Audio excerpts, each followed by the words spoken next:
Hello, everyone. Welcome to Cartoon Season. I'm Tyler, and today on the agenda, in reference to cartoons, anime, movies, all that stuff, we got a cartoon show for you today. Talking about Amphibia Season 3, the final season of the show.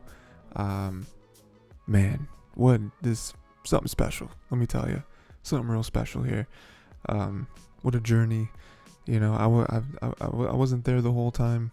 I think I jumped in around when season 2 was airing, but one of those classics, like modern day classics, in my opinion. One of those cartoons that if you haven't watched it, well, first I don't know why you're listening to this, but if you have watched it, you know someone who hasn't, definitely recommend it to them. If you haven't already, because this is something special. This is a great, fantastic cartoon.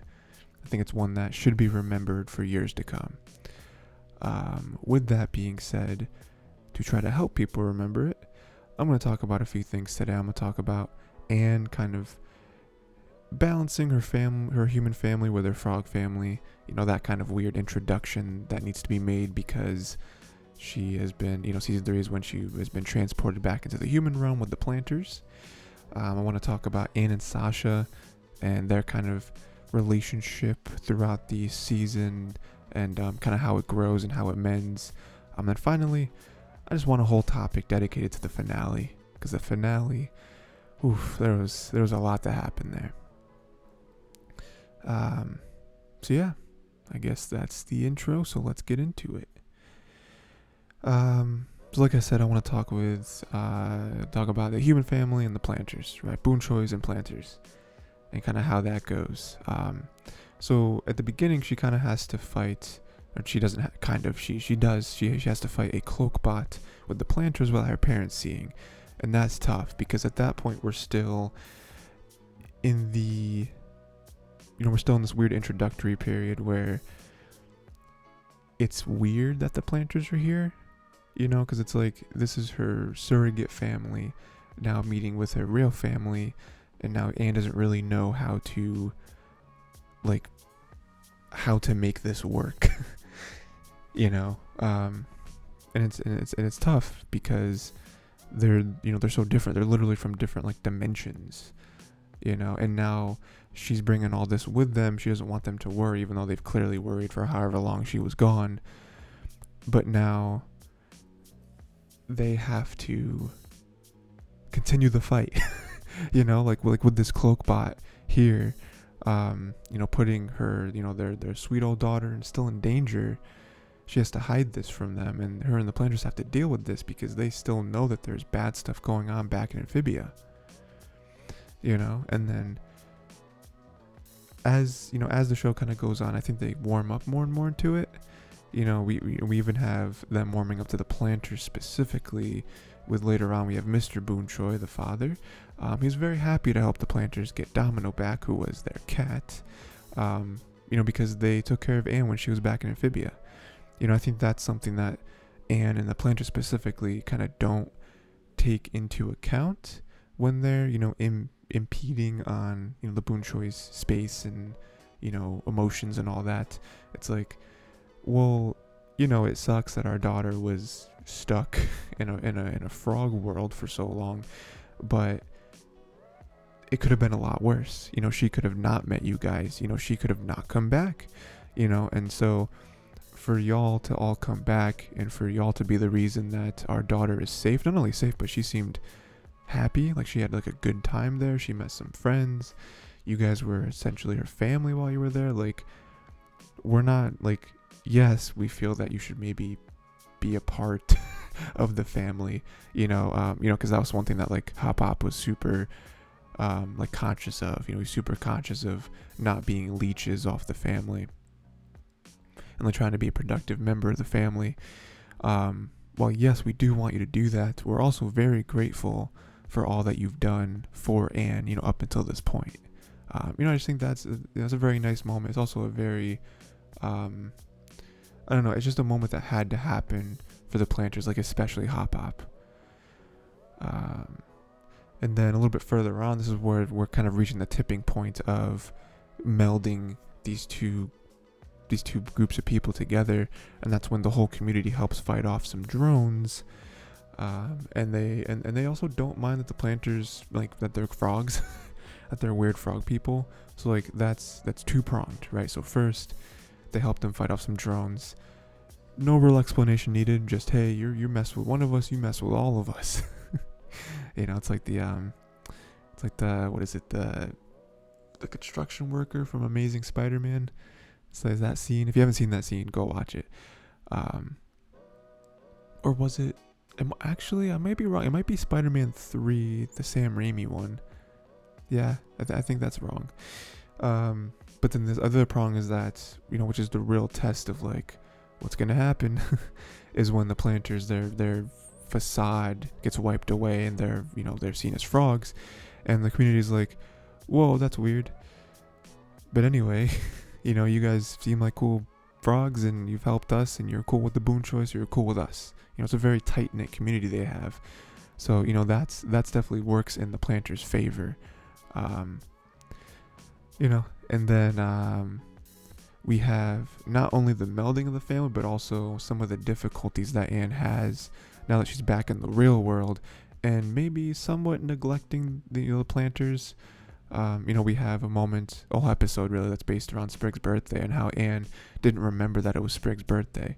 And there's lots of emotions that are flying back and forth the whole episode, but it really ends with Sprig not caring. Like, he doesn't care that you didn't know that she didn't know it was his birthday, and he also didn't need something special to be done. Like, one thing I love about their relationship is that they really are like brother and sister, So like Sprig loves Anne, and so really all he wanted was for Anne to hang out with him and just do stuff with him. Like, they didn't need some big elaborate scheme and all that. Like, no, I just wanted to hang out with you,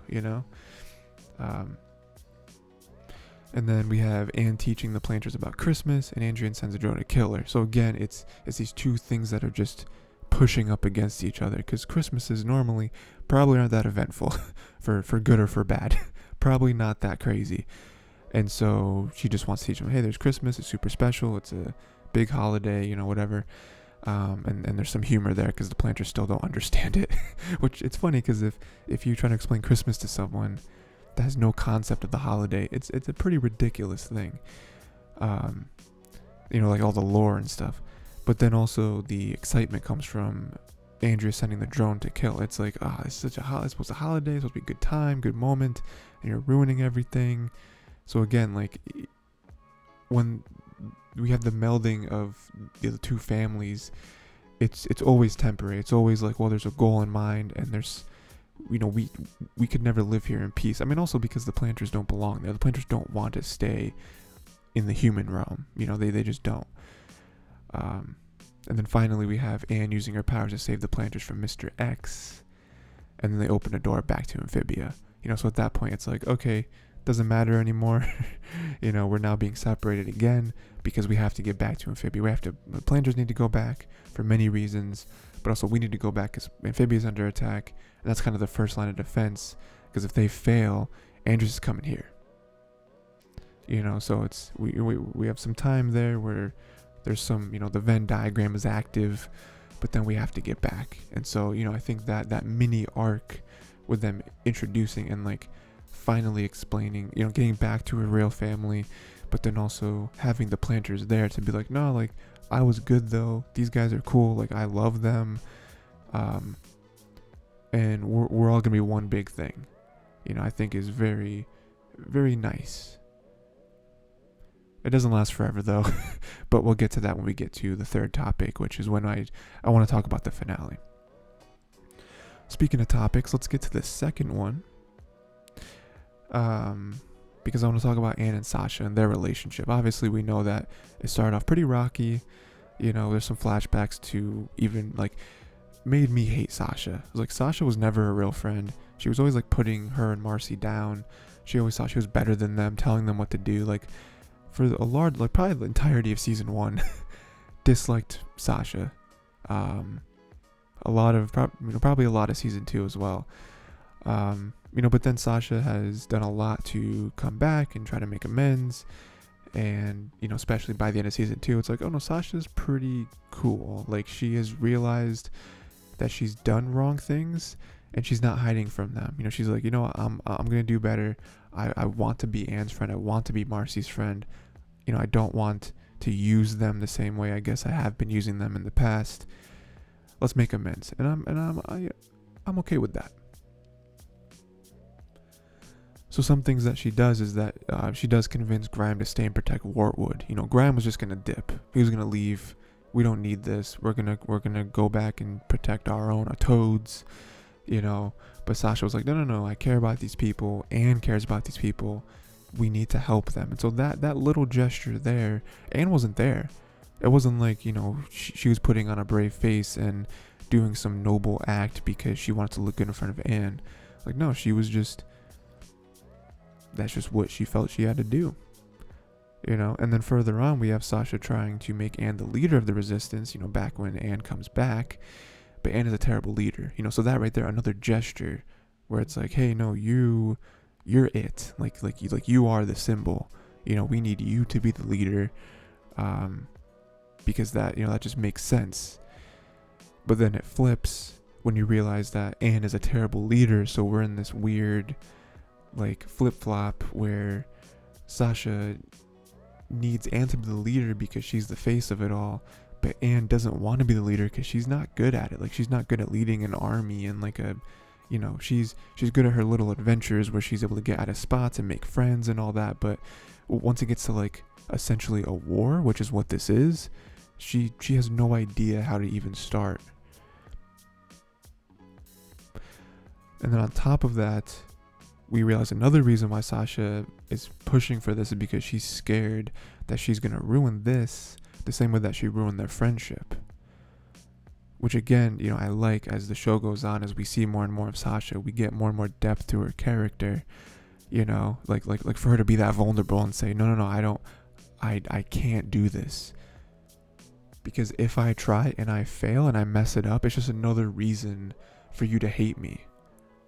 And that's tough, So then Anne's decision, her kind of resolution to all this is that she decides to make them co-leaders, trying to bounce off each other's strengths, and that's really best case scenario. And then we have Sasha telling Anne that she cares about the citizens of Wartwood, but sometimes she needs to make tough decisions. That episode where Sasha is putting all of her faith into the Wartwood citizens to break out of their imprisonment themselves, and to kind of put some energy in their batteries, to not always rely on Sasha and Anne to do everything. Like, they need to hatch their own plans. They need to be able to actually, they need to be committed and to be capable on their own, or else we're never going to beat Andreas. And Anne has a tough time with that. Anne, throughout the whole episode, we cut to Sasha and Anne keeps wanting to help them and to impede and to, interrupt their own stuff to save the, her friends, which perfectly makes sense. I'm not mad at Anne for that, but I think Sasha makes a good point where, again, this is war. Like, we're going to have to make tough decisions. Not that we have to sacrifice our friends and family, but we have to push them, because we're ready for if there's a level that everyone has to be at, we've reached that level, but the Wartwood citizens haven't. They're still just people. Again, if you're talking about the frogs are just, they're farmers. Like they've never encountered stuff like this before. So, not that we have to test them really, but we have to be sure ourselves that we can leave them to execute a part of our grand plan and not have to worry about everyone except for ourselves. Like, we have to be confident in them that they can carry out plans without us. Because if not, if we have to come to their rescue, imagine if there's, a dozen different moving parts to our final plan to beat Andreas. If we're taking care of one of them, we can't be worrying about the other 11. And then we also have, them having a discussion on if they can accept Marcy again after what she's done. They've made enough amends now. They have to make another tough decision to either accept Marcy or not, because at the end of the day, Sasha was kind of a jerk, but Marcy got them stuck here, like separated them from their family, to a very dangerous place, all because of her own selfishness, but I do like that Anne kind of talks her down a little bit and is like, you know what, she's our friend, and she, she deserves another chance, she deserves to be able to apologize and make up for this. I mean, on a similar note, I've done the same thing for you, Sasha. You know what I mean? Like, there are things that you've done. I mean, again, not only in their human life, but when she was leading the Toads to basically try to take over all the frogs, and Anne was able to get over that and still give Sasha another chance to make up for it and still be her friend. Again, this might be a little more extreme, Marcy trapping them and now also kind of being the hand to Andreas, which isn't totally, from her own volition, but still, so all of that, is kind of the, the nice little journey with continuing on with Sasha trying to make amends for everything. In season 3, she really does. She, in my opinion, she does enough to prove that she deserves to be Anne's friend. And she does actually care. This isn't just some ulterior motive that she has now. She does really care about these people and Anne enough to fight for it, like both figuratively and literally. So yeah. Oh, jeez. And then we got the final thing. We got the finale. Okay. And this, one of the best cartoon finales ever, I would say. So it's titled The Hardest Thing, and it is pretty difficult. There are some tough moments in this episode. So let's just go through it, we find out that the prophecy is more of a request. That's a big turn. Where this whole time it's like, oh, the prophecy, so as long as we get together, we get the gems, like, we're gonna win. And then Mother Ohm is like, well, the prophecy doesn't say you're gonna win. It more so is just like, hey, we need these people to have a chance at winning. So that right there kind of knocks some of the wind out of, Anne's sails. Because it's like, oh, it's not guaranteed. We did all this work to get here, and now we have to do more work? Crazy. But, they do work. They definitely do work because we have a cool anime fight in space. Like, definitely, like, most of the budget to this episode most budget this season probably went to this thing because it's so good. It's so, like, spectacular and, fantastical and all that stuff. And it's definitely paying homage to a few different things, but, it's also made it its own. And, it's not ridiculous. Like, in a vacuum, I think having a crazy space anime fight is ridiculous, but I feel like the show has built it up in a way where this makes sense. Like, it makes sense for them to all have the gems, the stones, whatever, and they're fighting they're fighting an army in space. Like, I think it all comes together to make sense with the world that's been built up until this point. And then we have some tough moments where Anne decides to take the power of all 3 gems, possibly sacrificing herself, because it was set up earlier where one person can wield all 3 gems, but guess what? You're probably gonna die. Like the power will be off the charts, but your body's not gonna be able to handle it. So this is like a last ditch effort thing, and Anne and Sasha know it, and they don't want it to happen, but Anne is also determined. And when Anne gets a plan, when Anne gets an idea, you can't stray her from that path. It's impossible. So right there, us as an audience has to have a moment with ourselves. We have to have a conversation with ourselves and know that I think Anne's gonna die. I think this show ends with her dying. And it's not something that we really want to see. It's not, this isn't good.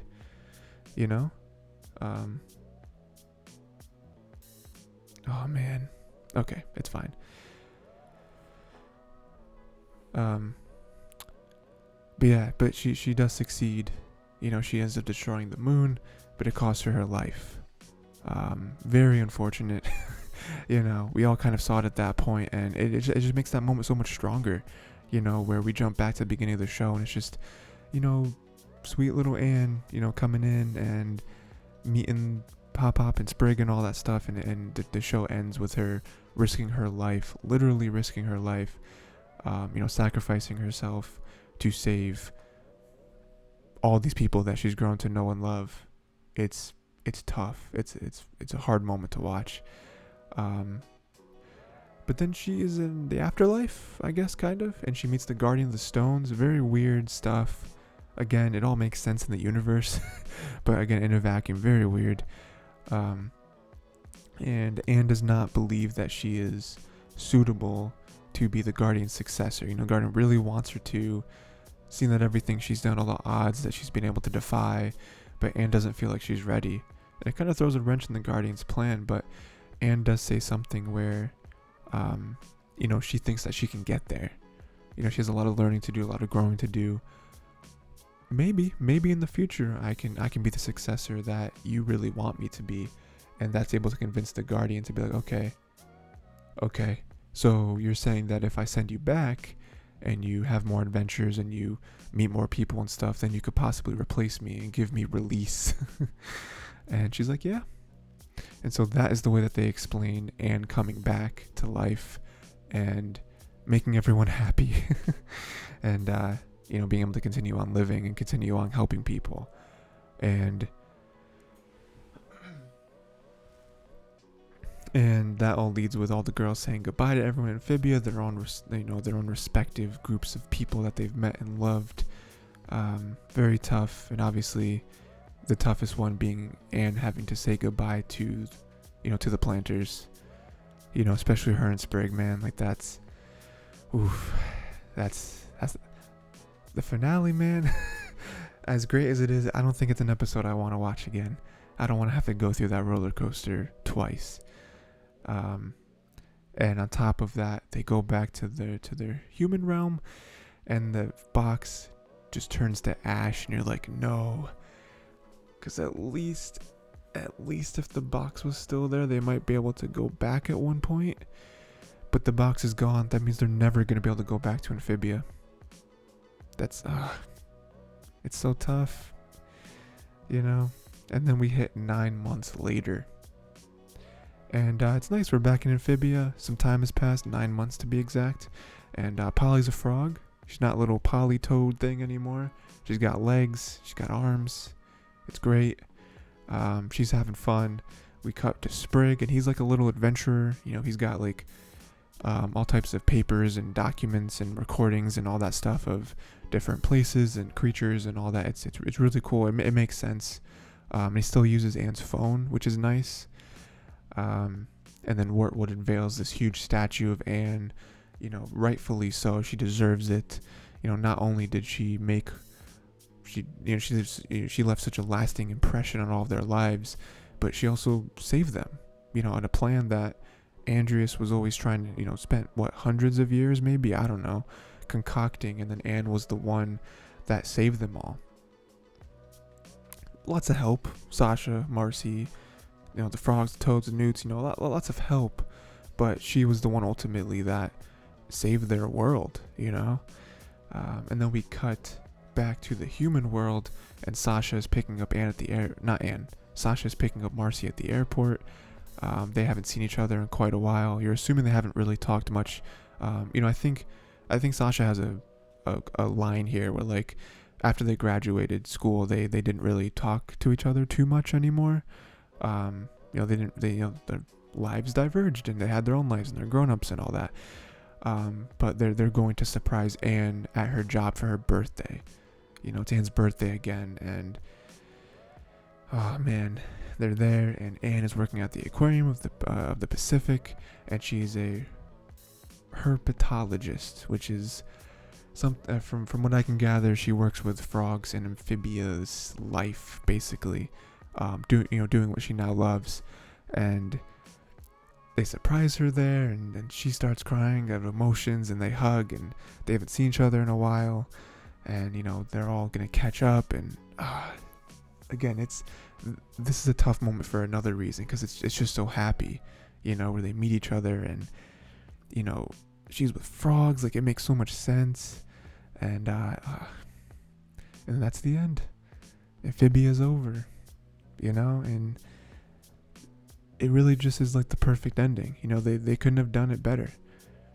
Not only the ending, but the entire season, the entire 3 seasons, like it just tells such a good story with so much, heart and humor and character growth, and different, also tough stuff that they have to overcome, not just fighting an army of frog robots, but like how they've all grown as people, and how they all have to basically like start over as friends, the tough stuff that the planters have to go through, and with their past of even like, Spring and Polly's parents, like that whole thing comes around a few times, and like there's just so much packed into just 3 seasons, like you would think looking back that there was like 7 seasons of this show with how much they did and explored, but it's not, and it's just really good. Like this is definitely one of those cartoons that at some point I plan on rewatching, with all the knowledge that I have of the entire show, of going back and starting in episode 1 and just, having like a newfound, not really respect, but more so just like understanding of the show and where it goes, and, maybe picking up on some things, I guess. But yeah, man, just, shout out to everyone who worked on the show, because it's like I said, it's one of those shows that I think we should look back on in the future for like years to come, be like, Amphibia was the one. But yeah, that's pretty much all I have to say. One thing, that's all I have to say. Now here's another thing I'm gonna say. I do know there's like a Amphibia special that's coming out. I think it's like a special episode. It might be a longer episode. It might be like a 30-minute episode or something. That is coming out. I mean, by the time this cartoon season episode drops, I think it probably would have already been out. Because I think it's coming out sometime in June, I believe. Maybe I'm wrong. It's definitely not out yet, because I would have seen people talking about it. So, but I do think it's maybe end of June something.